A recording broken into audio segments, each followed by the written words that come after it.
From the land down under, with the rock at its centre, comes the little Aussie Watchman.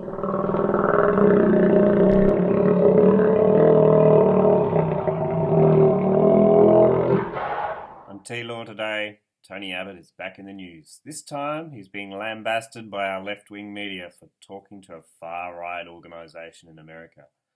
Just stop and think for a moment about what that term far-right really means to people. I don't really understand the term. It is supposed to invoke images of gun-toting individuals who kill others, I think. Nazism was called far-right. However, there is very little in Nazism that's got anything to do with the right side of politics. Nazism was extremely socialist, and its only connection to Christianity involved the manipulation and subversion of it through fear. Nazism is in fact an abbreviation for the National Social German Workers' Party. While on the surface it seemed German industry was left in private hands, the control of those companies were directed by the Nazi Party. This is implied by their collectivist socialist principle that the good of the state comes before the private good and that the individual exists as a means to the ends of the state. The Nazi government controlled prices, wages, and education. Nazism was not far right, it was far left. So what far-right organisation was Tony talking to? It was the Alliance Defending Freedom. This is essentially a not-for-profit organisation that defends freedom of religion, the unborn, and marriage between a man and a wife in American courts.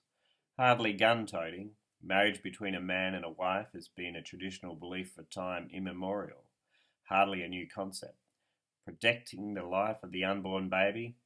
This is the opposite of murder. The Alliance supports individuals, mainly Christians, who are being persecuted by the state for practicing their religion. For example, they are defending Karinelle Stutzman, the florist whose religious convictions disallowed her from making flowers for a gay wedding ceremony. Were there guns?